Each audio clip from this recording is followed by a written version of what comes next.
Mari kita lihat bersama-sama.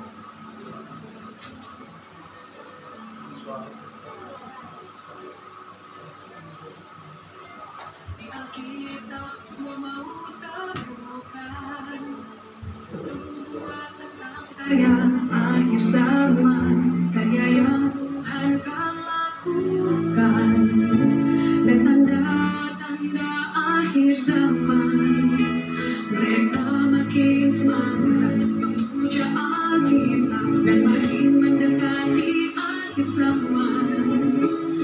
Orang makin percaya pada nubuat, khususnya tentang akhir zaman. Iman buta terhadap Alkitab, umat mereka tak cari karya Roh Kudus. Alkitab jadi penghalang orang. Terima karya baru Tuhan, semua Tuhan susah menyebarkan karya barunya, karya barunya. Orang pikir hanya Alkitab yang datangkan karya Roh Kudus dan langkah Tuhan, dan menyimpan rahasia karya Tuhan, dan dapat jelaskan Tuhan dan karyanya, mendatangkan karya surga ke bumi, memulai dan mengakhiri zaman. Kebesaran itu membuat orang tak ingin untuk mencari karya Roh Kudus. Alkitab membantu orang kini menghalangi karya baru Tuhan. Tanpa Alkitab orang dapat cari setiap langkah Tuhan di tempat lain, tapi langkahnya dihambat Alkitab. Sulit menyebarkan karya Tuhan. Peristiwa karena perkataan terkenal dan nubuat di Alkitab. Alkitab jadi penghalang orang. Terima karya baru Tuhan, membuat Tuhan susah menyebarkan karya barunya, karya barunya. Alkitab jadi berhala orang, jadi teka-teki di pikirannya. Mereka tak yakin Tuhan bisa bekerja di luar Alkitab. Mereka tak yakin dapat temukan Tuhan di luar Alkitab. Dan tak yakin dia tinggalkan Alkitab sama karya akhir dan mulai lagi. Orang tak dapat mempercayai atau membayangkan hal ini. Alkitab jadi penghalang orang. Terima karya baru Tuhan, membuat Tuhan susah menyebarkan karya barunya, karya barunya. Alkitab jadi penghalang orang. Terima karya baru Tuhan, membuat Tuhan susah menyebarkan karya barunya, karya barunya.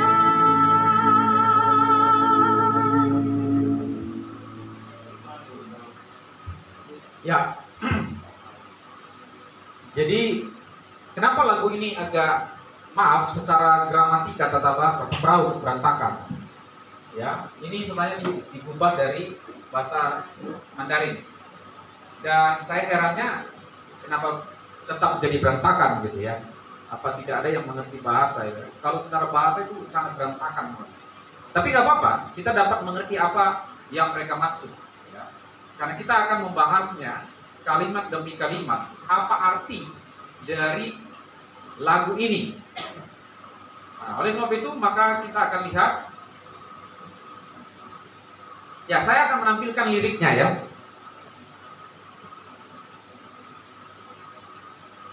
Oke. Ya. Lirik lagunya adalah kalimat pertama, di Alkitab semua mau temukan. Artinya gini, orang Kristen itu mau mencari segala sesuatu itu di Alkitab. Nah, pertanyaannya, salahkah kita apabila kita menjadikan Alkitab menjadi sumber atau standar kebenaran? Nah, menurut lagu ini nanti, itu justru menjadi berhala. Memberhalakan. Nah, dimulai dari kalimat di Alkitab semua mau ditemukan. Misalnya tentang kehidupan, tentang nanti dibahas itu tentang karya Roh Kudus, pekerjaan-pekerjaan Tuhan yang baru. Ciri dari gereja Tuhan yang Maha Kuasa adalah mereka ingin ya, kita harus meninggalkan Alkitab, bergerak maju, mendapatkan nubuat-nubuat yang baru. Berasal dari mana? Dari Mesias mereka, yaitu siapa? Perempuan yang dianggap Mesias oleh gereja Tuhan yang Maha Kuasa. Sesat. Nah, oleh sebab itu kita percaya bahwa Alkitab itu lengkap, sempurna sebagai standar kebenaran. Dan kita percaya kanon tertutup. Kanon tertutup artinya apa? Tidak ada penambahan-penambahan wahyu. Tidak ada penambahan-penambahan nubuatan yang baru. Tidak ada penambahan firman Tuhan yang baru. Di situ kita harus tegas. Apalagi STT HAMI adalah bersifat dalam posisi warna Injili. Injili percaya kanon tertutup. Tidak adanya penambahan dan pengurangan dari ayat Alkitab. Tidak ada penambahan. Yang ada adalah bukan nubuat. Yang ada adalah lu yang buat. Itu bukan nubuat. Oke, berikutnya nubuat tentang karya akhir zaman. Apa sih standar kita untuk mempercayai nubuat akhir zaman? Alkitab. Apakah kita percaya nubuat-nubuatan yang lain?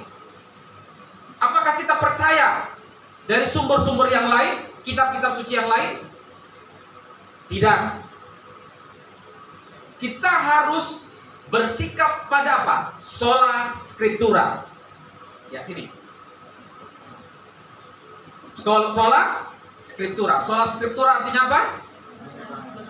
Hanya berdasarkan atas Alkitab. Di luar dari itu, kita tidak landaskan iman kita. Nah, oleh sebab itu berbicara tentang akhir zaman, maka kita percaya akan apa yang bersifat eskatologis itu berdasarkan Alkitab. Bapak, bagaimana studi perbandingan agama-agama lain? Jangan terlalu berharap pada agama lain. Dan khususnya dalam konteks apa yang diajarkan gereja Tuhan yang Maha Kuasa, bahwa nubuat tentang akhir zaman yang mereka hendak tegaskan adalah Mesias yang mereka percayai itu sudah datang lewat perempuan di Tiongkok atau Cina. Dan perlu kita perhatikan bahwa gereja Tuhan yang Maha Kuasa pada akhirnya memiliki kitab sendiri. Nanti silakan akses mereka ya, internet di YouTube. Saya sengaja subscribe YouTube Gereja Tuhan yang Maha Kuasa untuk mengikuti selalu perkembangannya. Saya selalu subscribe. Itu khusus ada kitab mereka sendiri. Nah, oleh sebab itu dalam hal ini juga saya sebenarnya menyerukan agar Dimas Kristen Departemen Agama Kristen, lembaga-lembaga Kristen tegas. Apakah gereja Tuhan yang Maha Kuasa sudah memiliki izin dari Dimas Kristen? Sepertinya tidak. Tetapi kenapa mereka sudah berkembang di Indonesia? Dan banyak sekali yang sudah masuk ke gereja ini tanpa sadar. Oke. Jadi berbicara tentang membuat tentang akhir zaman, kita hanya percaya kepada Alkitab. Karena kita percaya sola Scriptura. Berikutnya, karya yang Tuhan akan lakukan. Ya, itu karena berbicara tentang akhir zaman. Dan tanda-tanda akhir zaman. Tanda-tanda akhir zaman kita lihat dari mana? Alkitab. Bagaimana dengan fenomena, Pak?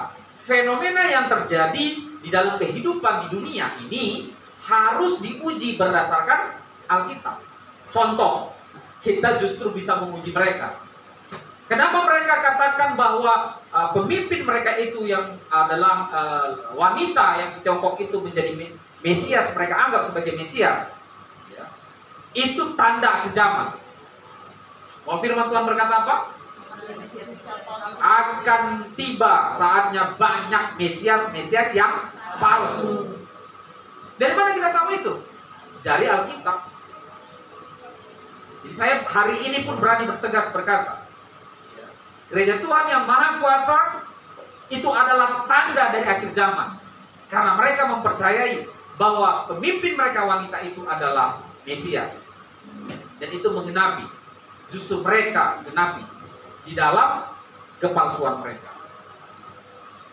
Berikutnya, mereka semakin semangat memuja Alkitab. Perhatikan, mereka menuduh Kristen karena percaya nubuat tentang akhir zaman, percaya karya Tuhan yang akan lakukan itu berdasarkan Alkitab. Maka gereja Tuhan yang Maha Kuasa itu menuduh Kristen yaitu memuja Alkitab. Ini sebenarnya hoax. Ini hoax. Mereka menuduh Kristen memuja Alkitab. Apakah ada agama Kristen yang memuja Alkitab? Apakah kita menyembah Alkitab ini? Apakah Anda menyembah Alkitab? Tidak. Yang kita taati adalah isinya, bukan Alkitabnya. Tetapi mereka membalikkan fakta bahwa kita sudah masuk memuja Alkitab. Kan memuja kan berhala. Kecuali dukun. Kalau di kampung sana kan, ada di kampung di Batak, di Nias, itu Alkitab disobek, doa Bapak kami disobek, kemudian dibacakan, ya kan? Kemudian dibakar atau bagaimana kan? Nah itu ada itu. Kalau di kampung-kampung dukun, ya, disimpan kemudian jadi jimat. Nah itu bisa jadi, tetapi itu sebenarnya bukan Alkitab yang dipuja. Tetapi apa? Ayat-ayat tertentu. Dalam hal konteks itu adalah doa Bapa kami diberhalakan untuk menyembuhkan orang sakit. Apakah kita memuja Alkitab? Tidak. Jadi ini keras kita katakan bahwa ini hoax. Gereja Tuhan yang Maha Kuasa ingin menggeser paradigma kita agar kita jangan terlalu terpatok kepada Alkitab. Agar kita mau bahwa ada pekerjaan Tuhan di luar Alkitab. Mereka mau menggiring kita untuk pekerjaan yang baru yang disebut dengan karya-karya yang baru dari pemimpin mereka, Mesias mereka. Nanti kita akan lihat, ya. Berikutnya, orang makin percaya pada nubuat. Ya kita harus percaya pada nubuat. Benar tidak? Masakan kita tidak percaya pada nubuat? Justru kita harus percaya bahwa nubuat itu akan digenapi. Perjanjian Lama banyak sekali tentang nubuat dan kemudian digenapi dalam perjanjian baru. Dan sebagian besar juga di dalam PL itu belum sepenuhnya digenapi dalam perjanjian baru. Ditambah lagi di dalam perjanjian baru ada begitu banyak lagi nubuat yang harus digenapi nanti ketika peristiwa eskatologis itu terjadi, yaitu peristiwa akhir zaman. Dan kita harus percaya akan nubuat. Kalau kita tidak percaya nubuat, apa yang kita percayai?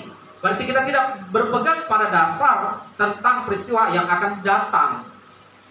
Kalau kita tidak percaya akan peristiwa yang akan datang, maka hilanglah iman kita. Bagaimana kita percaya akan datangnya Kristus kedua kali? Justru mereka menyangkal itu. Bagaimana kita percaya akan apa yang dinubuat-nubuatkan di dalam kitab Wahyu? Nah, disinilah mereka berusaha untuk menggeser paradigma dan kemudian memasukkan sesuatu yang sebenarnya, maaf saya tegas berkata, sesat. Ya. Kemudian mereka katakan khusus tentang akhir zaman. Oke. Berikutnya mereka katakan iman buta terhadap Alkitab. Siapa yang beriman terhadap Alkitab? Apakah kita beriman terhadap Alkitab? Tidak. Kita beriman kepada siapa? Yesus Kristus sebagai Tuhan dan Juru Selamat. Ini juga hoax. Tidak ada orang yang beriman kepada Alkitab. Orang Kristen percaya bahwa kebenaran itu bersumber dari Alkitab. Itu benar. Tapi kita tidak pernah percaya bahwa kita beriman kepada Alkitab. Ini tuduhan, saudara. Iman buta terhadap Alkitab. Justru di dalam Alkitab itu ya menceritakan tentang Injil. Dan kemudian apa yang diberitakan di dalam Alkitab itu, yaitu Injil itu, itulah yang kita beritakan. Di dalam pemberitaan kita tentang Injil, yaitu Yesus Kristus, maka banyak orang yang akhirnya percaya dan beriman. Tetapi mereka balik. Justru katakan iman buta terhadap Alkitab. Tidak ada yang beriman terhadap Alkitab. Kalau kita beriman terhadap Alkitab, berarti kita sudah apa? Menduakan Tuhan, memberhalakan Tuhan. Memberhalakan Alkitab, menduakan Tuhan. Ini juga hoax. Hati-hati. Kita harus benar-benar cerdas, hikmat, pikirkannya baik-baik. Dan setelah kita pertimbangkan baik-baik, kita harus bersifat tegas. Ya. Kemarin waktu video pertama saya yang bertema berjudul tentang gereja Tuhan yang Maha Kuasa sesat, itu saya share kepada beberapa mahasiswa kita yang PKL. Mereka kaget, iya Pak, di daerah kami, sekitar kami, tempat PKL ini banyak sekali yang sudah ikut Pak. Hati-hati saya. Hati-hati. Ya terima kasih Pak. Tolong kalian pelajari apa yang telah saya jelaskan di YouTube. Pelajari, dengarkan baik-baik. Dan kemudian tambah lagi ini, lagu yang sangat menyesatkan. Oke ya. Nah perhatikan apa yang mereka bilang. Buat mereka itu siapa sih? Jadi gereja Tuhan yang Maha Kuasa ini hendak menuduh kita, orang Kristen. Siapa yang percaya akan Alkitab sih? Siapa yang percaya bahwa Alkitab itu sumber kebenaran, adalah firman Allah? Orang Kristen. Jadi jelas, lagu ini berkata apa? Buat mereka tak cari karya Roh Kudus. Tuh, bayangin. Mereka beranggapan bahwa ketika kita percaya bahwa Alkitab itu sumber kebenaran, Alkitab adalah firman Allah, maka mereka menuduh kita, orang Kristen, tak lagi mencari karya Roh Kudus. Padahal karya Roh Kudus itu sudah jelas dituliskan di dalam Alkitab. Mau karya Roh Kudus yang bagaimana lagi? Mau ditambah-tambah lagi karya Roh Kudus? Kalaupun Roh Kudus bekerja dalam diri orang percaya, semua itu sudah dijelaskan Alkitab bahwa Roh Kudus memang menyertai orang percaya. Tetapi pengalaman praktik, pengalaman hari lepas hari setiap orang percaya tidak mungkin ditulis dalam Alkitab. Jadi seumpama saja, kalau ada orang yang menyaksikan karya Roh Kudus dalam dirinya, ya silakan, memang betul. Karena Alkitab mencatat bahwa Allah, Roh Kudus bekerja dalam orang percaya. Tetapi jangan katakan bahwa itu menjadi penghalang.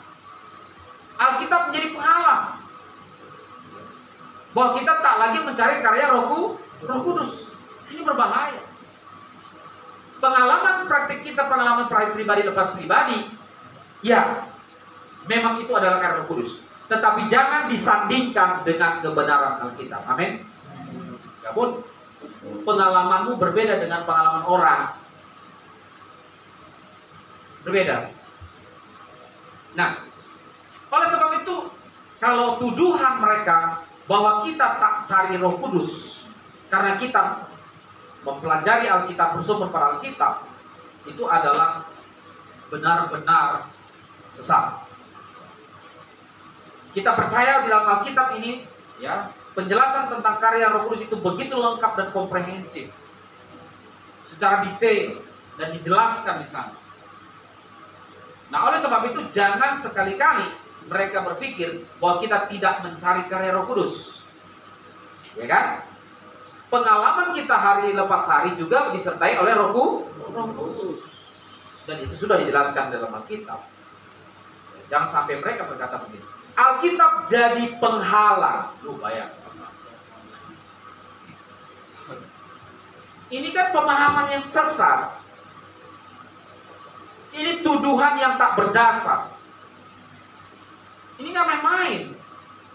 Jadi jangan saudara anggap ini sesuatu yang biasa aja lah, lagu doang Pak. Tidak. Lagu itu menceritakan tentang isi hati. Lagu itu isi hati.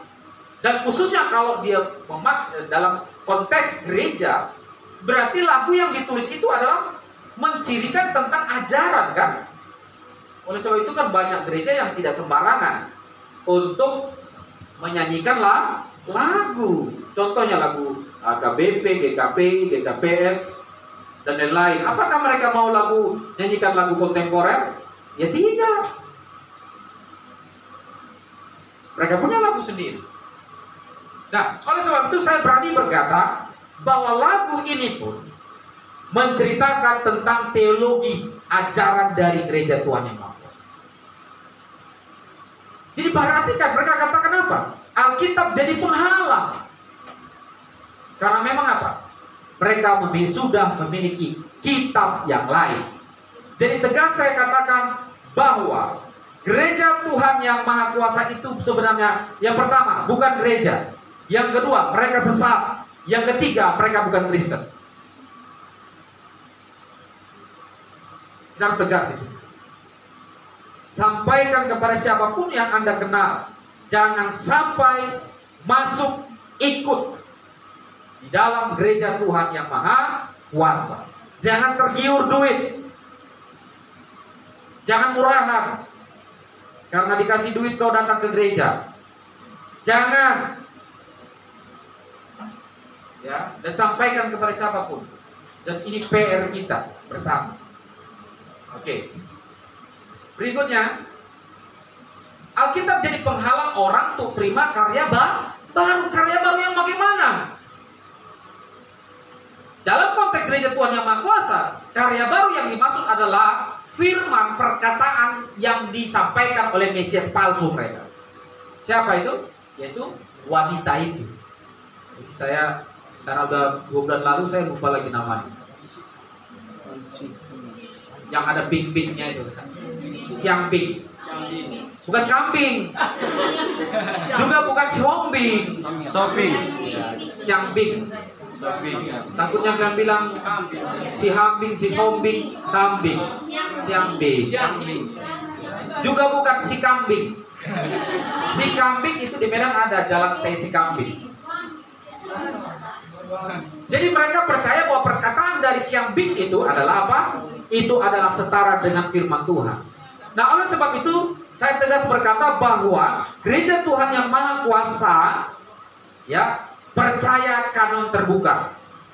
Kanon terbuka artinya apa? Mereka percaya bahwa Alkitab firman Tuhan itu harus ditambah. Dengan demikian kanon tidak cukup. Harus ditambahkan. Dengan perkataan-perkataan siapa? Si kambing.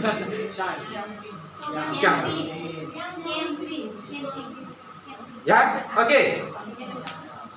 Karya baru Tuhan membuat Tuhan susah. Tuhan yang mana susah? Tuhan gereja Tuhan yang Maha Kuasa. Tuhannya gereja Tuhan Yang Maha Kuasa susah. Masa ada Tuhan susah? Apalagi kalau orang Batak, susah kali Tuhan. Itu Tuhannya gereja Tuhan Yang Maha Kuasa itu susah. Masa ada Tuhan yang susah? Karena gua pikir Tuhan apaan gitu. Ini tegas sekali saudara. Jelaskan teologinya aja pun tentang doktrin Allah itu kacau balau. Tuhan yang mana susah? Yang ada itu kalau di Medan susah.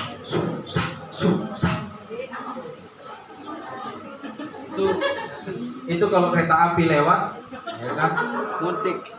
Ya kereta api lewat, dan yang mendengar adalah orang miskin, maka dia dengar kereta api itu suaranya adalah bukan suara kereta api lagi, dia susah. Orang miskin marah. Oh ejek aku ya katanya. Itu joke dari Medan. Oke. Membuat Tuhan susah menyebarkan karya barunya. Kok Tuhan susah menyebarkan karyanya? Apa susahnya Tuhan? Gampang bagi Tuhan. Tuhan Maha Kuasa kok Tuhan susah. Karya barunya. Jadi penekanan dari gereja Tuhan yang Maha Kuasa adalah apa? Mereka ingin kita percaya karya barunya Tuhan di luar Alkitab. Jelas kok. Jadi jangan kamu kompromi di situ.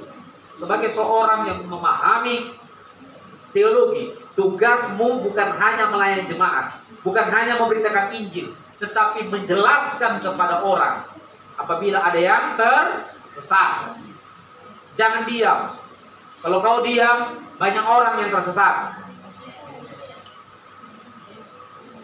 Itu sebenarnya bagian dari tugas apologetika. Berikutnya, orang pikir hanya Alkitab yang hanya datangkan karya Roh Kudus. Kan? Mereka juga berkata bahwa orang pikir itu siapa? Itu kan orang ketiga, Kristen. Saya ganti aja. Orang Kristen berpikir hanya Alkitab yang datangkan karya Roh Kudus. Kan gitu kan? Mereka kan menuduh lagi. Dan langkah Tuhan. Mereka hendak berkata keluar dari Alkitab bahwa karya Allah itu ada yang baru. Itu aja kok sebenarnya yang mereka hendak tekankan, agar kita jangan berpaku kepada Alkitab. Dengan demikian mereka mau merobek-robek kepercayaan tentang sola scriptura. Mereka mau goyang tentang sola scriptura. Jangan percaya dan berdasarkan Alkitab. Itu kok mereka tidak mau katakan. Menyesatkan kan? Dan langkah Tuhan. Langkah Tuhan itu baca Alkitab. Kau tahu dari mana langkah Tuhan? Kita tahu dari mana langkah Tuhan? Alkitab. Jangan kau raka-raka atau buat sendiri. Baca Alkitab. Di situ ada tuntunan Tuhan, karya Roh Kudus, karya Tuhan. Dan bahkan ketika kita susah pergumulan apapun, baca firman Tuhan. Tetapi mereka mengejek itu dan menyimpan rahasia karya Tuhan. Ya, kami percaya bahwa rahasia Tuhan itu ada dalam Alkitab, bukan dari si kambing, siamping. Dan dapat jelaskan Tuhan dan karyanya. Ya, karya Tuhan dan karyanya ada dalam Alkitab, tidak di tempat lain. Amin. Itu tegas, kita harus tegas di sini. Tetapi ketika mereka pikir bahwa kita memberhalakan Alkitab, mereka sesat. Dari mana pula kita memberhalakan Alkitab? Tidak. Berikutnya, mendatangkan karya surga ke bumi. Alkitablah yang menjelaskan tentang hal-hal kerajaan surga yang di mana Allah bekerja di bumi. Hanya Alkitab. Tapi mereka hendak berkata apa? Ya, itu lihat dari atas. Orang pikir. Tahu ya? Orang pikir. Jadi mereka hendak berkata bahwa apa? Orang Kristen itu berpikir bahwa hanya dari Alkitab mendatangkan karya surga di bumi. Itu maksud mereka. Di mana lagi kita ketemui karya Allah tentang kerajaan Allah kecuali hanya di dalam Alkitab. Tidak ada penambahan-penambahan. Memulai dan mengakhiri zaman. Ya, Alkitab menjelaskan tentang awal dan akhir zaman. Jelas, mulai dari penciptaan dan bahkan sampai akhir, ending dari segala sesuatu bumi di dunia ini diceritakan dalam Alkitab. Jelas kok. Oleh sebab itu kita tidak memerlukan tambahan-tambahan yang lain. Firman Tuhan katakan apa di dalam Wahyu? Barang siapa menambahi atau mengurangi satu iota saja, apa firman Tuhan katakan? Apa? Akan menerima hukuman dari Tuhan. Dalam hal ini saya tegas berkata, gereja Tuhan yang Maha Kuasa dan siapapun mereka yang telah menambahi dan mengurangi apa yang terdapat dalam Alkitab, mereka akan mendapatkan hukuman dari Tuhan. Bukan dari saya. Alkitab yang menjawab. Wahyu pasal yang terakhir. Silakan baca. Termasuk saksi Yehova. Kalau ada keluarga kalian yang saksi Yehova, cepat-cepat injili kembali, sadarkan dia. Karena saksi Yehova itu telah mengobrak-abrik Alkitab. Dan kemudian mereka membuat sendiri kitab mereka sendiri. Yaitu apa? Menara pengawal. Meskipun sekarang saksi Yehova itu sudah disahkan oleh Bimas Kristen. Nah, itu urusan mereka. Itu pada zaman Gus Dur sebenarnya itu. Gus Dur yang langsung tanda tangan. Nah, itu urusan mereka. Oke, kita lanjutkan. Gagasan itu membuat orang tak ingin. Nah, ini tuduhan lagi. Tuduhan. Ini lagu ini semua tahu nggak? Tuduhan semua. Oleh sebab itu kita harus counter. Kita harus memberikan pertanggungjawaban. Kita harus jawab tuduhan mereka itu. Gagasan itu membuat orang tak ingin untuk mencari karya Roh Kudus. Apakah kita dengan mempercayai Alkitab kita tidak lagi mencari karya Roh Kudus? Tetapi karya Roh Kudus yang dimaksud adalah pengalaman kehidupan hari lepas hari bersama Roh Kudus. Masing-masing kita silahkan berdoa, bergumul, dan lihat karya Roh Kudus dalam kehidupan masing-masing. Iya, silahkan. Tetapi tuduhan mereka, kita tidak lagi mencari karya Roh Kudus. Ini sesat, ini tuduhan lagi. Karena mereka ingin bahwa kita harus ikut karya Roh Kudus di gereja Tuhan yang Maha Kuasa. Mereka inginkan kita percaya bahwa Roh Kudus berkarya di gereja Tuhan yang Maha Kuasa. Jawaban kita, sorry lah ya. Sorry ya, Jack. Ya. Berikutnya, dulu, nah ini lagi katakan, ini semua tuduhan. Dulu Alkitab membantu orang, kini menghalangi karya baru Tuhan. Nah, mereka benar-benar menghina Alkitab, merendahkan Alkitab, menuduh Alkitab. Oleh sebab itu kita harus berani menyuarakannya. Apakah Alkitab membantu kita orang percaya? Ya, Alkitab ini adalah firman Allah. Firman Allah terang bagi kehidupan kita. Amin. Apakah kini Alkitab itu menghalangi karya baru Tuhan? Mana? Itu tuduhan yang tak terbukti. Justru semua karya Tuhan ada di sini. Baca baik-baik. Mereka hendak menggolkan bahwa karya baru Tuhan itu ada di mereka. Itu lagi. Maaf, saya agak ekspresif menjelaskan ini karena ketika saya dengar lagu ini rasanya saya, waduh, ini kok lagu apaan ya? Ini semua lagu tuduhan, lagu hoax kepada orang Kristen. Tanpa Alkitab orang dapat cari. Nah, perhatikan, ini statement mereka. Jadi dalami ayat lagu ini. Ini statement mereka. Tanpa Alkitab orang dapat cari jejak langkah Tuhan di tempat lain. Hei, ini Tuhan yang Maha Kuasa. Betapa sesatnya engkau. Perhatikan komposisi lagu ini. Mulai dari tuduhan demi tuduhan kepada orang Kristen, memperhalakan Alkitab, kemudian mereka masuk ajaran mereka. Mereka menegaskan apa? Tanpa Alkitab, orang dapat cari jejak langkah Tuhan di tempat lain. Maksudnya di mana? Di gereja Tuhan yang Maha Kuasa yang sesat itu. Si kambing itu.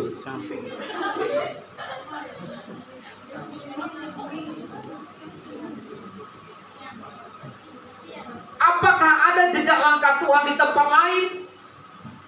Tidak dapat dipastikan.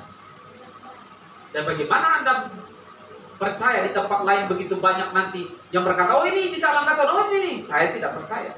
Oleh sebab itu di dalam konteks ya Injili, ya, keinjilian saya, sola scriptura, selesai.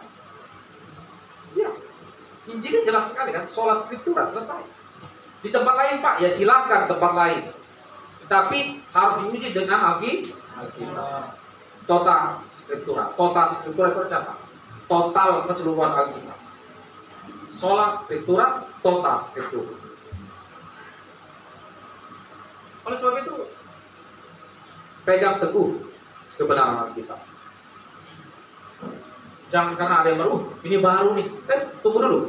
Yang baru-baru itu uji dulu berdasarkan Alkitab. Kalau bertentangan, buang jauh-jauh. Itu nanti merusak imanmu. Perhatikan saksi Yehova. Buat yang baru-baru. Perhatikan Mormon. Buat yang baru-baru. Rusak iman. Tambah lagi gereja Tuhan yang Maha Kuasa. Buat yang baru-baru. Rusak lagi. Cukupkan dirimu pada Alkitab. Tapi langkahnya dihambat Alkitab. Mana ada Alkitab menghambat orang untuk cari Tuhan? Apakah Alkitab menghambat orang untuk cari jejak langkah Tuhan? Justru ketika kita baca pelajari Alkitab, kita bertumbuh pengenalan akan Tuhan, sempurna di sini. Justru tapi mereka menuduh bahwa itu menjadi penghambat pengenalan atau pencarian kita akan Tuhan. Ini kan betapa jahatnya lagu ini kan. Walaupun tadi waktu kau lihat itu penyanyinya kok agak mulus-mulus putih-putih gitu kan. Boleh-boleh juga gitu kan. Lah, yang nyanyi boleh-boleh juga, tapi gak kalah lah pokoknya vokalis Levi Band. Apalagi PS Adayo. Masih lebih bagus lagi suara PS.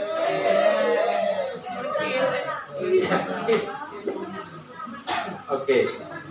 Ya dia menang warnanya aja. Itu warnanya putih. Tiongkoang.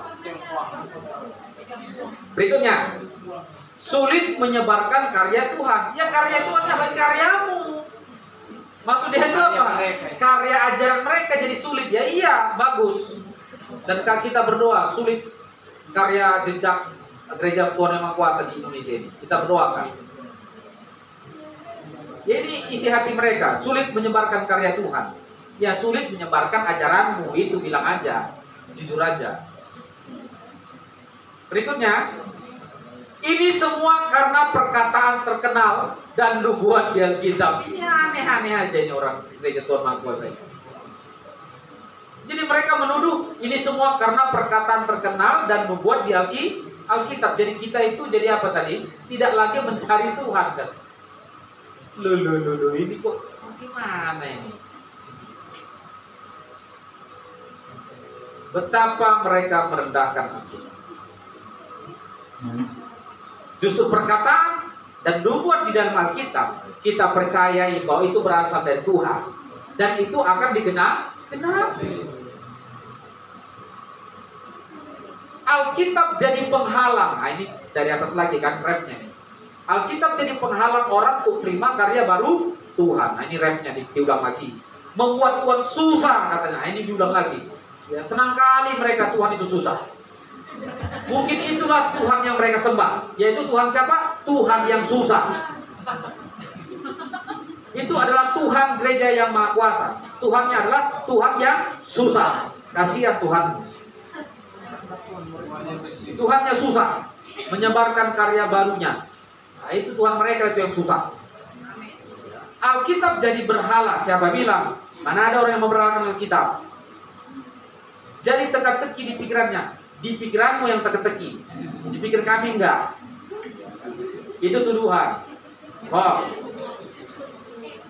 Mereka tak yakin. Nah, ini kita. Ini mereka tuduh lagi. Ini tuduhan lagi. Ya, orang Kristen tak yakin Tuhan bisa bekerja di luar Alkitab. Enak aja lu. Tuhan itu maha kuasa, tetapi bukan gereja Tuhan yang maha kuasa. Tetapi Tuhan yang maha kuasa, dia berkuasa atas Alkitab. Tetapi bukan berarti karena Tuhan yang maha kuasa itu, dia semena-mena dan melanggar apa yang sudah tercatat dalam kitab. Paham? Paham. Tuhan itu berdaulat. Tuhan itu maha kuasa, tetapi bukan gereja Tuhan yang maha kuasa. Tetapi Tuhan yang maha kuasa itu bisa berkarya, tetapi dia tidak akan bertentangan dengan apa yang sudah tertulis dalam Alkitab. Adanya keselarasan antara Alkitab adalah firman Allah dengan karya itu Tuhan. Masakan karya Tuhan yang baru harus bertentangan dengan Alkitab? Tidak. Oleh sebab itu kita harus tegas, jelas. Mereka tak yakin, mereka nuduh lagi kita. Mereka tak yakin dapat temukan Tuhan di luar. Tuhan yang mana di luar Alkitab? Tuhan yang mana diceritakan dalam Alkitab? Yang adalah Tuhan palsu. Jadi mereka menuduh kita bahwa kita nggak yakin menemukan Tuhan di luar Alkitab. Ya, karena Tuhan yang hanya diberitakan di Alkitab Allah, yaitu Yesus Kristus adalah Allah yang menjadi manusia itu 2000 tahun lebih yang lalu. Dia telah lahir, dia telah berkarya, dan dia telah menebus dosa-dosa manusia, telah bangkit dan naik ke surga, dan saat ini belum datang kembali seperti yang diajarkan gereja Tuhan yang Maha Kuasa yang sesat itu.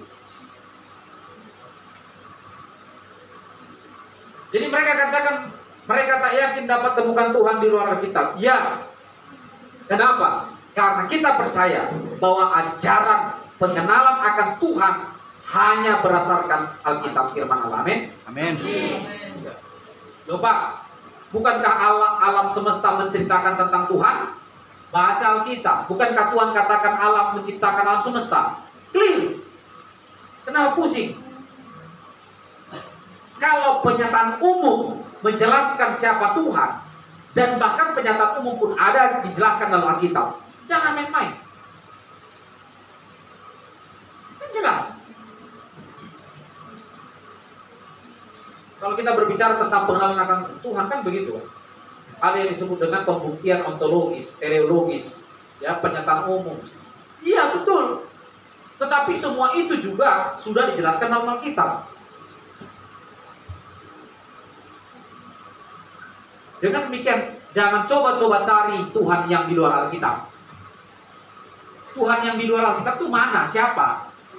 Tuhan yang mana? Itu adalah Tuhan gereja Tuhan yang Maha Kuasa yang sesat itu. Jelas kok. Masa kamu harus cari Tuhan yang di luar Alkitab? Mencari Tuhan yang di luar atau tidak ada dalam Alkitab? Tuhan yang mana? Itu adalah Tuhan tawaran dari gereja Tuhan yang Maha Kuasa. Jangan percaya itu. Berikutnya, dan tak yakin dia tinggalkan Alkitab. Kenapa Tuhan tinggalkan Alkitab? Ada-ada aja. Kita percaya bahwa Alkitab adalah diilhamkan oleh Allah. Alkitab diilhamkan oleh Allah dan bahkan dijaga, dipelihara oleh Tuhan, baik dalam proses pengilhaman, dalam proses pengumpulan kanonisasi, dan bahkan dalam proses apa? Penggenapannya. Kita percaya Tuhan tidak akan meninggalkan Alkitab kok. Masa Tuhan tinggalkan apa yang sudah difirmankannya? Yang benar aja. Itu Tuhan apaan itu? Kalau dia sudah berfirman kemudian ditinggalkan atau diingkari, jangan percaya Tuhan begitu. Dan tak yakin dia tinggalkan Alkitab. Memang tidak akan. Selama karya akhir dan mulai lagi, orang tak dapat mempercayai atau membayangkan hal ini. Alkitab jadi penghalang. Nah, kau yang jadi penghalang, bukan Alkitab. Untuk terima karya baru Tuhan. Ya, karya barumu. Ya, karya baru ditolak. Membuat Tuhan susah. Itu Tuhanmu yang susah. Menyebarkan karya barunya. Karya barumu itu bukan karya Tuhan yang kau mau sodorkan. Alkitab jadi penghalang, kau yang jadi penghalang. Tuh terima karya baru. Karyamu itu yang sesat, itu yang mau tawarkan. Membuat Tuhan susah, kau yang susah, Tuhanmu yang susah. Tuhan kami tidak. Menyebarkan karya barunya, karya barumu yang ditolak orang. Amin. Amin.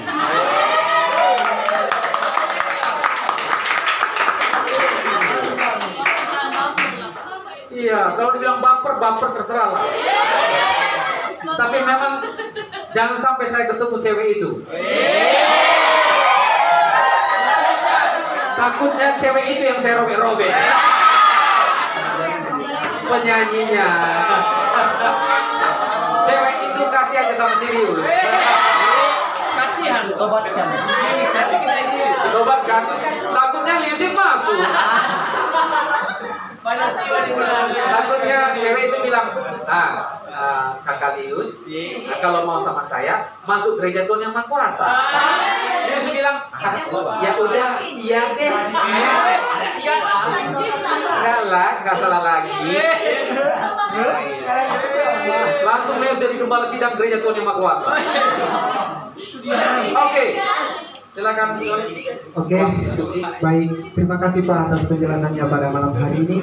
Ya, sungguh ya pelajaran bagi kita semua ya, bagi teman-teman.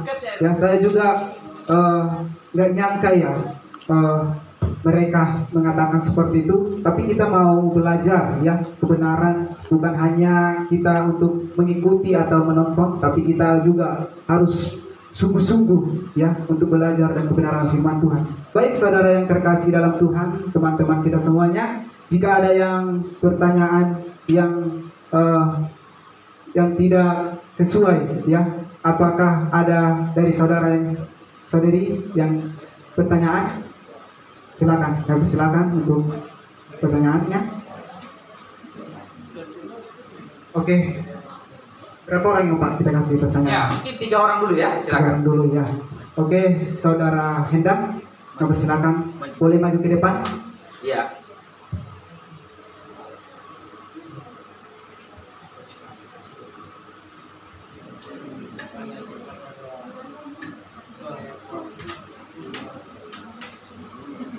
Baik, shalom semuanya. Sesuai dari materi yang dipaparkan oleh Pak Jun, gereja yang Maha Kuasa, di sini saya akan bertanya, di mana Bapak telah menjelaskan tadi bahwa ada karya Tuhan yang lain selain dari Alkitab. Yang menjadi pertanyaan saya di sini Pak, seperti apa karya Tuhan yang baru yang dimaksudkan oleh gereja yang Maha Kuasa? Dan yang kedua Pak, tadi Bapak telah menjelaskan bahwa gereja yang Maha Kuasa ini mengatakan bahwa Alkitab pada awalnya menolong orang, tetapi sekarang Alkitab bukanlah penolong orang. Yang menjadi pertanyaan saya, perubahan seperti apa yang terjadi di dalam Alkitab yang mereka maksudkan itu Pak? Terima kasih. Ya.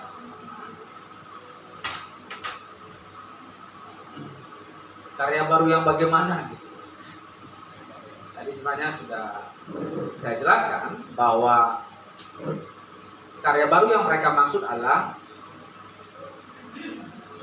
itu perkataan dari Mesias mereka. Itu yang mereka maksud karya baru. Nah, ini saya, nah ini lagi. Nah ini ya. Ini dia. Karya yang baru mereka maksud adalah Yesus itu sudah datang kembali dalam wujud manusia, dalam wujud perempuan. Ini, masih ini yang muncul ya. Nah, ini saya minta tolong pada artinya ini.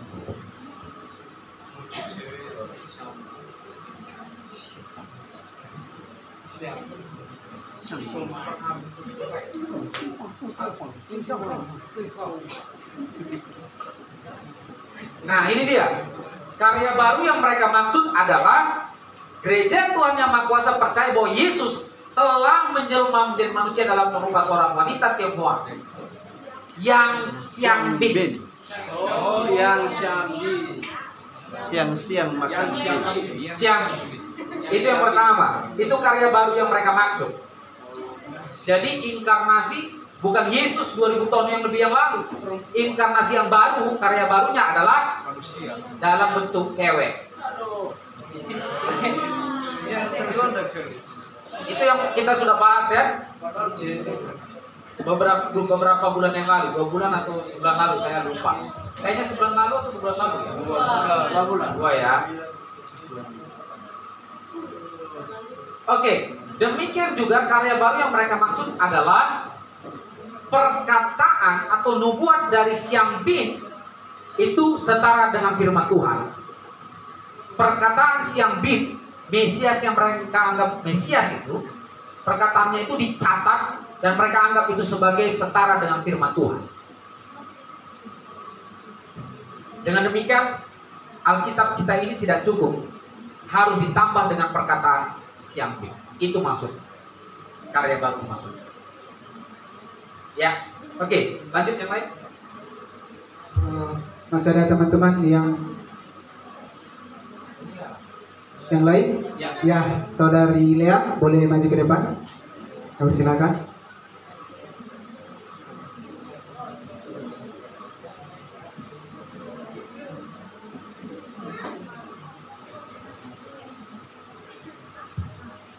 Shalom. Tadi kan Bapak sudah menjelaskan tentang gereja Tuhan yang Maha Kuasa. Di gereja itu kan sudah banyak jemaatnya dan udah beberapa ribuan yang mengikuti gereja tersebut. Nah, di gereja tersebut kan sudah banyak jemaat dan di dalamnya juga sudah mengenal firman Tuhan. Sedangkan ajaran mereka hampir sama dengan firman Tuhan. Ajaran yang cewek itu, perempuan. Tuhan mereka. Nah, pertanyaan saya, apa sih yang membuat mereka tertarik dengan ajaran mereka sehingga mereka percaya dengan ajaran tersebut? Apa yang menarik Pak di dalam situ? Ya. Terima kasih. Oke. Ya, ajaran mereka tidak sama dengan ajaran Kristen. Itu perlu dijelaskan, tidak sama. Ya. Nah, saya akan hanya menjawab pertanyaan kedua. Apa yang menjadi daya tarik? Nah, saya memperhatikan, menurut perspektif saya melihat begini. Gereja Tuhan Yang Maha Kuasa ini sangat besar di Amerika. Di Amerika itu tidak peduli kau mau menyembah siapapun, saya sudah jelaskan ya. Ya. Kalian kalau ada suami istri, ya, suami bilang kamulah Tuhanku, boleh di Amerika, nggak apa-apa, kau sembah istri.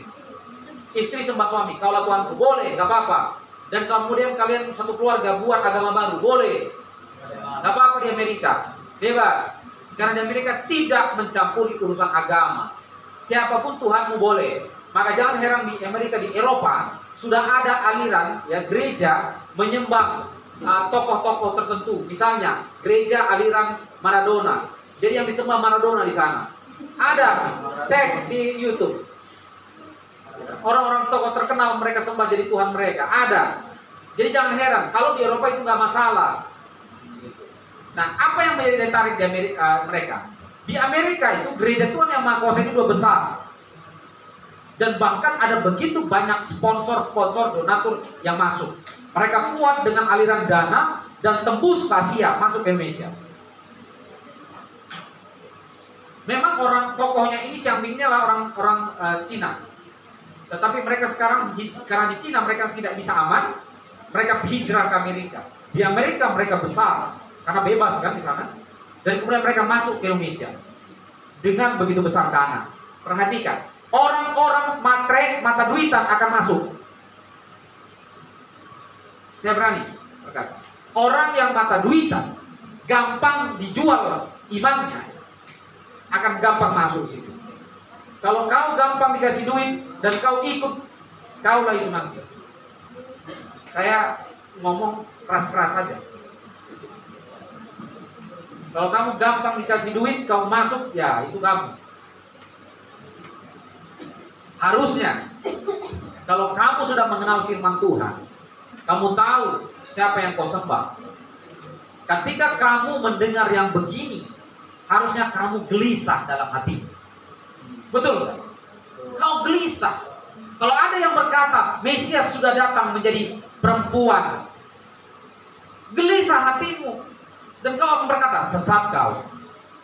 Apalagi Mereka sedang meraup jemaat di Indonesia. Kau harus gelisah. Kalau kau nggak gelisah, saya tanyakan, kau ini cinta firman Tuhan atau apa? Atau kau cinta duit aja, Pak? Maaf. Oleh sebab itu saya berani berkata, ya, orang-orang yang masuk gereja Tuhan Yang Maha Kuasa itu karena banyak perhatian, duit kah, fasilitas apa itu banyak. Banyak begitu kok. Saseova begitu cara maksudnya. Hati-hati. Jangan karena ini dari mana? Wih, pusat kami di Amerika loh. Hebat pusat kalian. Terus kau jadi misionaris orang apa? Aku misionaris. Pusat kami di Amerika. Udah hebat kau sekarang ya. Kaulah satu-satunya alumni STT kita yang jadi misionaris dari pusatmu di Amerika. Bodoh kali. Kok kamu bangga dengan kesesatanmu? Kau kaya pun, kalau kau sesat, kau sangkal imanmu, bukankah kau nanti masuk neraka? Oleh sebab itu kita tegas, tegas saja, saudara. Tegas saja. Dan hati-hati. Berikutnya. Oke, terjawab ya saudari siapa? Lea ya. Baik teman-teman yang mau lagi, saudara Andris ya, boleh maju ke depan.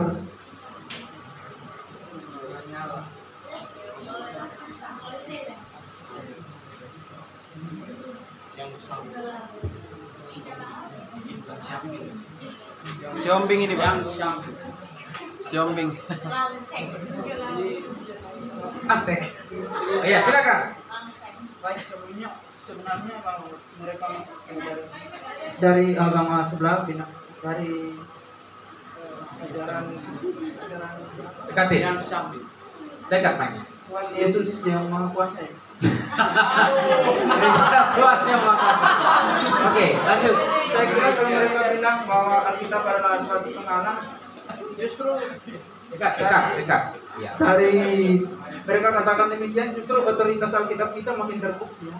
Saya pikir seperti itu ya. Nah, terus Karena di Alkitab jelas dikatakan bahwa akan timbul ajaran-ajaran palsu. Jadi mungkin kalau mereka bilang Alkitab kita adalah penghalang, justru di situ terbalik. Ya. Di situ justru membuktikan bahwa Alkitab kita itu mempunyai otoritas yang lebih tinggi. amin. Jadi kalau mereka bilang Alkitab adalah penghalang, tidak. Terus yang kedua saya mau bertanya di sini, Pak. Ya, silakan. Mereka kan mempunyai kepercayaan sendiri ya. Nah, mereka juga beragama. Nah, bagaimana cara kita menanggapi mereka? Kalau kita bilang seandainya kita bilang mereka sesat, sama saja kita sudah, apakah kita masuk di dalam hukuman atau tidak? Hukuman. Iya, hukuman dalam, kita tahu kan Indonesia ini kan Undang-undang. Oke. Ya, terima kasih Agnes. seperti Oke. Apakah ketika kita katakan gereja Tuhan Yang Maha Kuasa itu sesat, kemudian kita akan terjerat hukum? Jangan takut. Jangan takut. Gereja Tuhan Yang Maha Kuasa itu belum punya izin di Indonesia. Ya. Oleh sebab itu, bahkan mereka mengutip ayat-ayat Alkitab, kemudian diselewengkan. Justru mereka bisa dilaporkan dan masuk penjara harus. Mereka telah menista agama Kristen. Ini maaf ya, kalau saja agama Islam yang dibeginikan, mereka itu cepat masuk penjara, itu penistaan agama. Tetapi syukurnya, kalau Kristen yang diserang, jarang sekali yang melaporkan ke polisi. Coba kau lihat penceramah-penceramah agama di seberang. Dia bilang lah Yesus itu berkolor lah, Yesus itu kawin punya anak lah, Yesus itu banyak istrinya lah. Coba kau lihat YouTube, benar nggak? Alkitab palsu lah. Kemudian apa? Di salib itu ada jin lah. Iya nggak? Benar nggak? Coba pertanyaan saya, itu sudah menista nggak? Menista. Cuman pertanyaannya, siapa yang melaporkan penjara dia? nggak ada yang Nah itulah hebatnya Kristen, kan memaafkan. Mengasihi kan? Walaupun sebenarnya pernah ada yang sudah laporkan itu orang, manusia itu, tetapi tidak ditanggapi oleh polisi. Tetapi Paul Zhang ketika sindir tentang puasa langsung mau ditangkap. Tapi itu urusan dia lah, itu bukan urusan kita. Oke. Nah, kita berhak memberikan apologet kepada Dia Tuhan Yang Maha Kuasa. Jadi yang kita lakukan adalah memberikan pertanggungjawaban iman, apologetika terhadap mereka. Oke? Jangan takut. Ya, berikutnya. Oke, waduh. Ada Supri. Supri dulu kayak. Ya, Supri, Supri dulu. habis itu Victor. Nando, habis itu Victor. Oke. Victor. Silakan. Baik, silakan. Baik, saya mau bertanya Pak. Tadi dalam pembahasan ini banyak yang tidak saya terima. Yang menjadi pertama, Ya, tidak terima kepada saya, tidak terima lagu kepada ajaran ini. Oh, ya jelas ya. Kalau kamu tidak terima kepada saya, jangan-jangan kamu adalah anggota tetangga. Oke, silakan. Apa Dengarkan. Kurang dalam. Lebih dalam lagi. Ya. apa bukti kuat terhadap yang Mesias yang mereka yakini itu sehingga mereka sembah?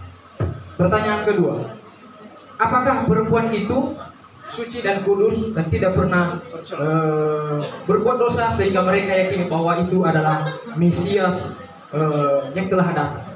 Terus kalau seandainya itu Mesias sudah datang, kenapa dia berubah wujud menjadi perempuan? Oke. Ya, begini. Nah, ini ajarannya. Ajaran mereka itu berdasarkan mereka kutip. Nah, ini namanya penyalahgunaan Alkitab loh. Ini mereka ini bisa diundang-undangkan sebenarnya karena mereka pelintir Alkitab. Berdasarkan Injil Matius 24 ayat 7, karena seperti kilat yang datang dari timur. Nah, ini. Dari timur, mana dari timur? Dari mereka, Cina kan. Ini mereka selewengkan. Terlihat bahkan di barat, demikian juga dengan kenalan manusia. Nah, perhatikan. Sekte ini mempercayai bahwa Tuhan Yesus telah menjelma karena ini sebagai wanita Cina yang menyebut dirinya petir deng, petir. Nah, ini seperti kilat. Jadi namanya petir deng, kilat. Yang adalah kepala namanya petir timur. Yang adalah imam besar dan kasihnya AW. Loh, mereka kutip ini. Apa arti ayat ini sih sebenarnya? Matius 24 ayat 7. Karena seperti kilat yang datang dari timur terlihat bahkan di barat, demikian juga sekarang.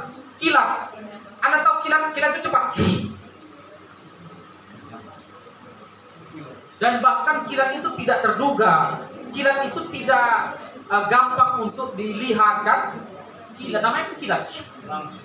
Sangat cepat kilat dan bahkan kita tidak dapat memprediksinya. Itu kilat kan. Sangat cepat.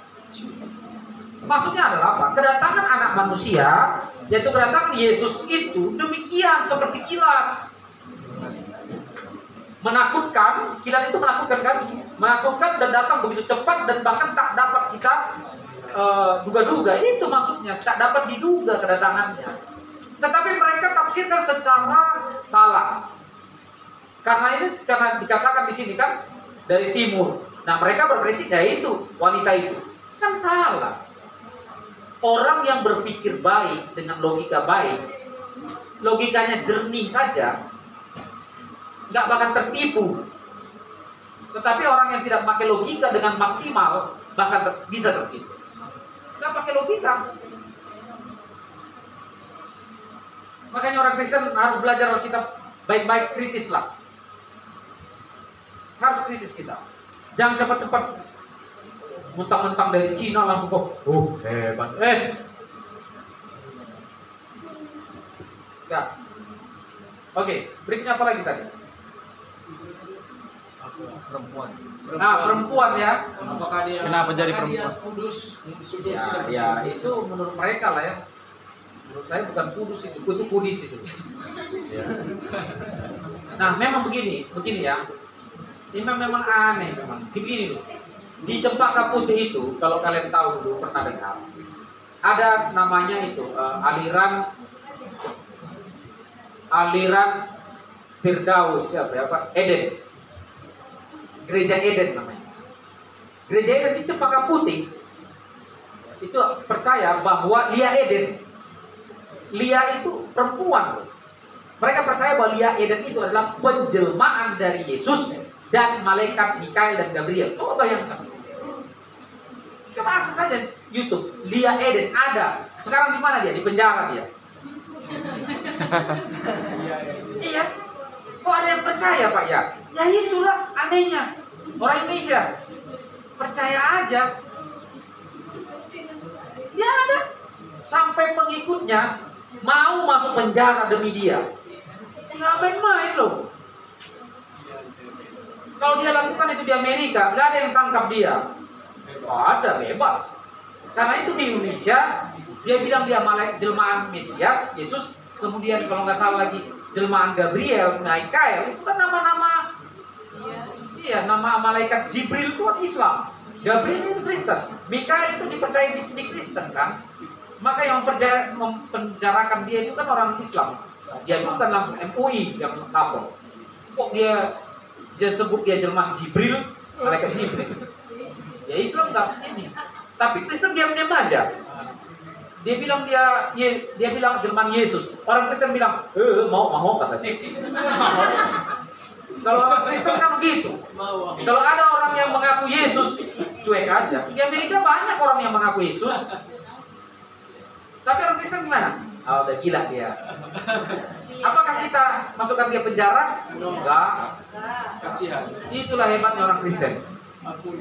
Ya diampuni terus. Tetapi banyak yang termakan dan disesatkan. Itu efeknya, Pak. Oke, lanjut. Oke, Saudara Nando. Ya.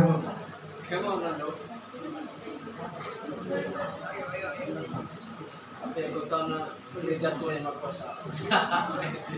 Jangan Yesus Maha Kuasa. Gereja Yesus. Ya, terima kasih atas kesempatannya. Saya mau bertanya, tadi Bapak sedikit singgung dengan di Wahyu pasal 22 ayat yang 18 dan 19, di mana siapa yang menambahkan firman Tuhan, siapa yang menambahkan sesuatu kepada perkataan ini, dia akan mendapatkan malapetaka, dan yang menguranginya akan mengambil Allah akan mengambil bagiannya dari pohon kehidupan. Yang menjadi pertanyaan saya, berarti gereja Tuhan yang Maha Kuasa ini sama dengan meniadakan firman Tuhan. Karena mereka bukan menambahkan aja, tapi tidak sudah menganggap Alkitab sebagai penyembahan berhala bagi mereka. Apakah mereka sama dengan kaum lain yang tidak mempercaya Alkitab dan mereka akan masuk pada masa tribulasi sama dengan agama-agama yang tidak percaya kepada Tuhan? Yang pertanyaan kedua, dalam apologetika Kristen, Alkitab ditulis dan diinspirasikan oleh Allah. Lalu yang menjadi pertanyaan saya, apakah mereka menulis kitab mereka yang baru diinspirasikan langsung oleh yang Siang Bim itu? Lalu pertanyaan yang ketiga, apakah kitab yang mereka percaya sekarang dikanonisasi sama seperti apa yang kita pegang sekarang? Terima kasih. Ini pertanyaan borongan. Ya, yang pertama di Wahyu kan jelas dikatakan, maka dia akan dicabut dari pohon kehidupan. Pohon kehidupan di dalam Wahyu itu adalah simbol keselamatan. Jelas. Nah, pertanyaan Nando harusnya diluruskan. Ya, jangan berkaitan dengan tribulasi. Harusnya dijelaskan aja, apakah gereja Tuhan yang Maha Kuasa ini, Pak, kalau terus-menerus tidak bertobat, mereka akan dihukum kekal? Ya, jelas saja. Bayangkan mereka punya Mesias baru kok. Mesias mereka bukanlah Yesus yang datang 2000 tahun lebih yang lalu, yang telah menjadi manusia, menebus mati di atas kayu salib. Ya, bukan. Mereka punya Yesus yang lain. Yang mereka sembah adalah Yesus yang lain. Mesias palsu, Mesias yang lain. Tegas saja. Kalau mereka tidak berbalik dan bertobat, berbalik kepada Injil yang benar, mereka akan masuk dalam penghukuman kekal. Ya, tegas saja kita. Jangan ragu-ragu. Tapi kalau mereka bertobat, ada yang bertobat dan kembali lagi percaya Yesus yang diberitakan oleh Alkitab, ya, bukan yang mereka beritakan, mereka akan dipulihkan, diselamatkan. Itu aja kok. Tidak ada dosa yang lebih berat. Yang berat, kalau berbalik pasti diampuni. Ya, yang kedua apa tadi? Apakah kanon?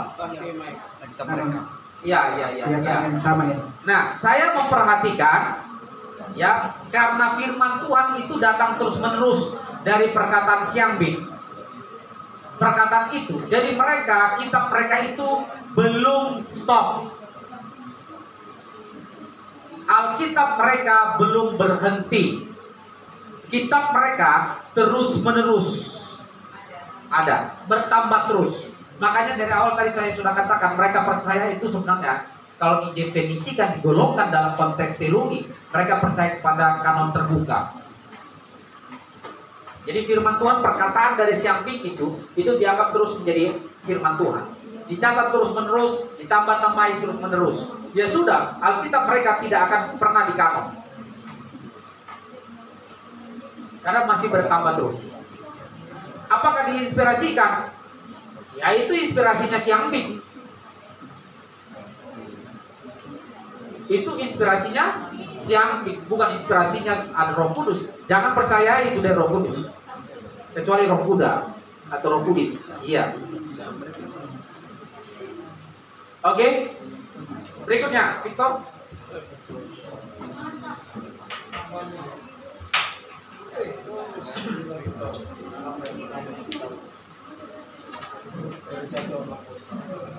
Ya, puji Tuhan, saya mau bertanya Pak. Ya, tadi kita melihat tulisan-tulisan tadi itu banyak tuduhan-tuduhan ya Pak. Jadi maksud saya Pak, saya mau bertanya apa yang mendasari mereka sehingga mereka mengklaim bahwa Alkitab itu penghalang bagi mereka, bagi umat Kristen Pak. Dan yang kedua Pak, tadi Bapak mengatakan bahwa Bapak sengaja ikutin supaya Bapak tahu. Jadi maksud pertanyaan saya Pak, apakah ajaran mereka itu seperti apa? Hukum mereka itu seperti apa Pak? Ajaran mereka seperti apa? Ya. Victor. Iya kan? Yang kedua ajaran mereka seperti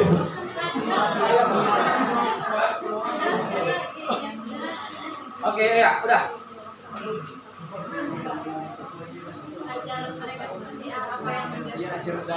Apa yang mendasari ajaran mereka itu apa sih yang mendasari?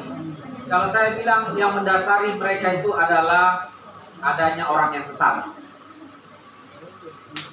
Saya berani berkata, karena adanya satu orang yang sesat, kemudian membuat ajaran palsu dan ada pengikutnya. Itu dasarnya. Kalau orang itu pemimpinnya mereka tidak sesat, tidak mungkin ajarannya sesat. Apa yang mendasarinya? Nah, kalau pertanyaanmu adalah latar belakang historisnya, nah itu ada lagi. Nah, ceritanya begini kan, secara historis kan Xiangbing ini berserta suaminya, mereka waktu di Cina itu kan komunis pada waktu itu. Ya, mereka itu komunis, di Cina itu kan komunis. Kemudian memang ada gereja yang tumbuh di sana. Tetapi khusus gereja Tuhan yang Maha Kuasa ini, yang dipimpin oleh Xiangbing ini berbeda dari gereja yang lainnya. Berbeda. Kenapa berbeda? Karena dia mendeklarasikan dirinya sebagai Tuhan, sebagai Mesias.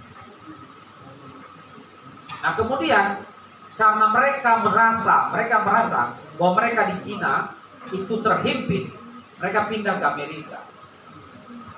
Itu menurut mereka ajaran mereka itu karena benar maka dihimpit, padahal karena salah. Dan yang kedua, memang secara politis di Cina itu kan memang yang namanya Kristen kan tidak bisa tumbuh subur di sana, nggak bisa karena di situ adalah komunis. Jadi kalau pertanyaan Victor, apa yang mendasarinya Pak? Yang mendasarinya adalah adanya orang yang sesat. Dan berikutnya, ini yang paling kuat. Apa yang mendasarinya? Cikal bakalnya adalah penafsiran yang salah akan firman Tuhan. Matius tadi kan, di dalam Injil Matius tadi, mereka interpretasikan, kemudian dia klaim itu adalah dirinya. Ya itu kan sebenarnya mengutip ayat Alkitab, kemudian menafsirkan secara salah, kemudian mengklaim dirinya. yang adalah ditujukan akan apa yang diberitakan oleh ayat tersebut. Kan ini sebenarnya kan kepalsuan, memalsukan. Ya begitu Victor. Jadi kalau apa namanya dasarnya? Apa yang mendasarinya adalah yang paling kuat adalah apa? Ya, interpretasi penafsiran Alkitab yang salah. Jadi semua ajaran-ajaran yang menyimpang, bidat-bidat itu semua kenapa? Karena tidak dapat menafsirkan Alkitab dengan baik. Betapa pentingnya kita belajar hermeneutik. Kalau Anda tidak belajar hermeneutika dengan baik, belajar Alkitab dengan baik, Anda akan bisa menjadi penyesat-penyesat baru. Iya, saya jujur katakan. Kalau Anda tidak belajar Alkitab, maunya mengajar, maunya khotbah, tapi nggak mau belajar, hati-hati. Jadi saya berpikir bahwa kenapa itu bisa terjadi? Karena mereka tidak memahami Alkitab, menafsirkan Alkitab dengan tepat. Berikutnya kan? Ajaran mereka seperti apa? Ya, kalau ajaran mereka seperti apa, saya rekomendasi agar Victor dari Victor, apakah Victor kemarin waktu ini ikut atau tidak dia? Waktu gereja Tuhan Yang Maha Kuasa? Ada dia? Nah, kalau tidak, berarti dia harus nonton channel Injil. Karena itu sudah ada, ya. Coba cek aja. Oke, masih ada teman-teman. Ini minimal berapa orang lagi Pak? Ya, Karena ini terakhir ya. Terakhir berapa orang ini? ada 3 orang. 3 orang ya? Iya. Oke, terakhir. Ada saudari Ciria, boleh? Habis ini siapa? Bari dan Irma. Irma, oke.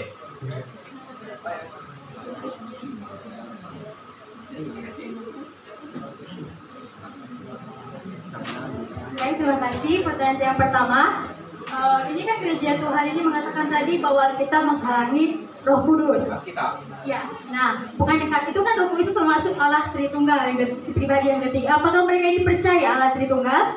Dan yang kedua, jadi apakah mereka percaya Tritunggal? Jika mereka percaya Allah Tritunggal, bukankah mereka juga tidak menerima Alkitab? Nah, yang kedua, apakah mereka termasuk antikristus? Bukankah antikristus melawan kuasa Allah dan yang menjelma sebagai orang-orang tertentu untuk melawan kuasa Allah? Mereka termasuk antikristus. Terima kasih. Oke. Apakah gereja Tuhan Yang Maha Kuasa mempercayai Tritunggal? Kalaupun mereka katakan ya, ajaran Tritunggal mereka ajaran Tritunggal yang menyimpang. Ada banyak orang mengklaim, oh kami percaya Tritunggal, tapi ketika didefinisikan menyimpang. Saya berani berkata, ya, setelah kita 2 bulan lalu kita membahas tentang doktrin-doktrinnya gereja Tuhan Yang Maha Kuasa, saya berani berkata, kalaupun mereka percaya Tritunggal yang mereka ajarkan pasti menyimpang. Kenapa? Karena mereka percaya Mesias yang sudah datang lagi dan perempuan kok. Padahal Tritunggal yang dipercayai secara iman, secara fondasi konservatif ya, itu apa? Yaitu Bapa, Anak, dan Roh Kudus. Anak Yesus Kristus yang telah datang menjadi manusia 2000 tahun lebih yang lalu dan kini belum datang kembali. Nah, mereka ada Mesias yang baru, perempuan. Mereka nggak sadar. Loh, mereka percaya Mesiasnya perempuan. Apakah Tritunggal apa? Kalau mau dirumuskan Tritunggalnya kacau balau. Jadi saya berani berkata bahwa kalaupun mereka berkata, oh kami percaya Tritunggal itu pasti sesat. Orang mereka percaya bahwa Yesus mereka adalah perempuan, Tritunggal yang bagaimana? Itu yang pertama. Yang kedua, Apakah mereka termasuk ini jadinya nanti antikristus? ya apakah mereka menjadi antikristus? Ya, bisa.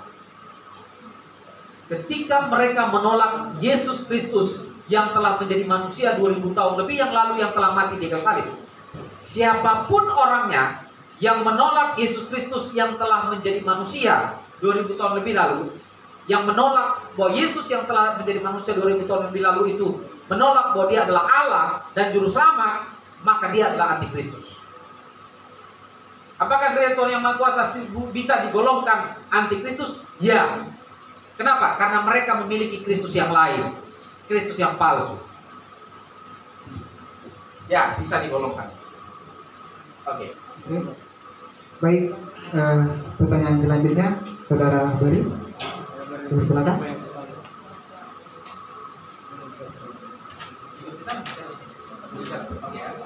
Ya, silakan. Shalom Pak. Pertanyaan saya sih simpel. Mereka ini kan mempercayai bahwa Yong Sing Bin ini sebagai Tuhan, dan mereka juga mempercayai ajarannya, dan seperti Pak bilang tadi, kanon mereka belum berhenti. Nah, apakah nanti setelah Yong Sing Bin ini meninggal, apakah nanti Alkitab mereka akan disejarahkan seperti Yesus? Kayak Yesus kan ada sejarahnya dalam Alkitab kan. Apakah mereka nanti akan membuat cerita tentang Yong Sing Bin ini? Dan seperti yang kita tahu, sampai berapa lama sih umurnya ini Tuhan? Setahu kita manusia kan gak usah apa, itu batasnya 70 tahun. Kalaupun lebih itu istilahnya bonus. Nah, di sisi lain juga kan, saya juga pernah seperti yang saya bilang dalam pengajaran bab sebelumnya, pernah masuk dalam ajaran ini. Di grup-grup mereka itu menambahkan saya. Nah, mereka tuh kan bermodalkan uang nih. Contohnya kan mereka menginjili. Dan untuk membuat orang ini percaya, mereka memasukkan uangnya dong. Nah, apa solusi dari Bapak untuk kita bisa menarik dia kembali? Mungkin demikian, Pak. Ada dua pertanyaan. Yang pertama, kalau nanti Siang Bing itu meninggal, apakah dia itu cerita tentang hidupnya dijadikan Alkitab, ditulis dari Alkitab? Bisa jadi, bisa saja. Tapi saya belum tahu karena Siang Bing belum meninggal kan. Tapi saya juga tidak mendoakan supaya cepat meninggal, enggak juga. Nah, itu jahat namanya. Apakah dia bangkit? Ya, jadi gini. Kemungkinan itu bisa saja, tetapi kita kan belum ada bukti. Tapi kita akan lihat lagi perkembangannya. Karena gini, mereka ini karena berdasar pada ajaran kanon terbuka, berarti kitab mereka itu masih progres, masih update terus. Mereka tambahin terus kan. Bisa jadi, kemungkinan besar bisa. Kalau melihat dasar mereka adalah kanon yang terbuka, bisa jadi. Yang kedua adalah kalau ini Pak, kalau misalnya nanti dia mati, apakah itu kanonnya sudah tadi? Sudah. Yang kedua adalah bagaimana caranya ya, untuk menarik mereka kembali. Begini ya, yang pertama selain dari PI pribadi, kalau ada ketemu PI pribadi, injil kembali, beritakan ajaran yang sehat. Selain itu adalah apa?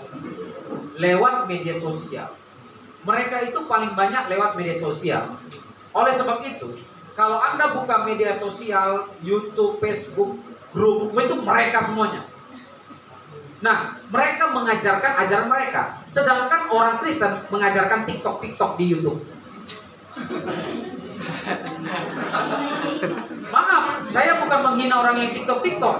Tapi Anda orang Kristen harusnya mengajar firman Tuhan di YouTube, di Facebook Anda. Di Facebook Anda harus mengajar firman Tuhan. Di YouTube Anda harus firman Tuhan. Tetapi justru Anda menggunakan media sosial sibuk dengan kesenangan pribadimu, bukan mengajarkan firman Tuhan kalau di media sosial.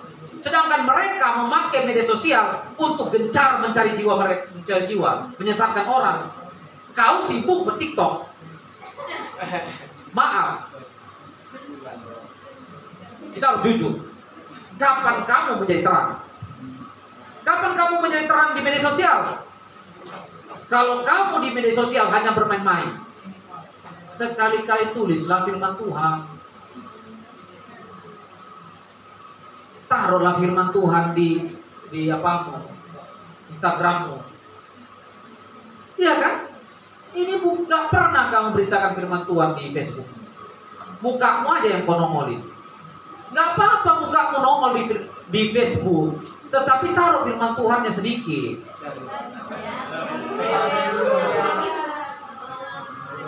Perhatikan, peluang media sosial besar untuk pemberitaan Injil. Mereka pakai, tapi kita lengah. Nah, bagaimana caranya? Saya hanya bilang, pakai media sosial untuk pemberitaan Injil. Oke. Terus Oke, saudari Irma. Ini yang terakhir ya Pak. Oke.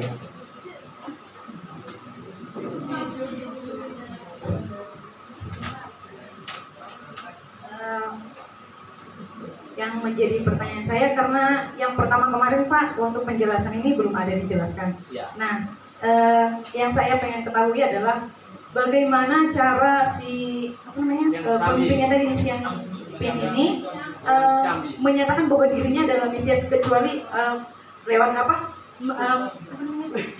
Tadi kan kalau ada lewat tanah. Nah, jangan gitu Pak. Maksud saya, apakah lewat mujizat. ya misalnya kan seperti itu kan kadang ada ajaran-ajaran yang masuk sana ada mengadakan mujizat sehingga orang bisa percaya. Ataukah memang dia memberikan ajarannya itu lewat keluarganya dulu ataukah lewat anak-anak. Kalau misalnya untuk orang awam yang belum pernah kenal Kristus kemungkinan bisa dia masuk Pak. Tapi kalau untuk orang Kristen misalnya nih saya tapi jauh-jauh ya Pak. Misalnya saya pengikutnya gitu kan. Saya katakan John saya Mesias baru loh gitu. Saya rasa orang John yang percaya kepada Kristus maka dia akan berpikir dengan logikanya bahwa kok kau ngaku-ngaku pasti nggak bakal percaya. Tapi apa yang dijanjikannya atau apa yang diberikannya atau kata-kata seperti apa yang disampaikannya sehingga orang bisa mempercayai bahwa dia adalah Mesias baru itu gitu Pak. Iya. Jadi pertanyaannya apa? Tunggu dulu. Pertanyaan adalah bagaimana awalnya mereka itu membuktikan si cewek ini cewek ini bahwa dia Mesias yang menggantikan Yesus itu gitu. Oke, iya, ini lihat ya. Oke, silakan ya. Ya, kalau kita lihat di sini kan gini ya. Ya, itu. Nah, para pengikutnya ini yang dikenal sebagai One Saint dalam bahasa Mandarin percaya bahwa Yesus telah menjadi manusia. Ya, itu yang kuat. Istri dari pendiri bidan ini sendiri. Pendiri dan istrinya melarikan diri ke Amerika Serikat. Ya, Yang Xiaomin dan Zhao Weishan pindah ke New York dan sana memantau perkembangannya. Nah, jadi yang pertama mendeklarasikan bahwa ini, yang pertama mendeklarasikan bahwa Xiaomin itu adalah Tuhan Mesias itu adalah suaminya sendiri. Nah ini.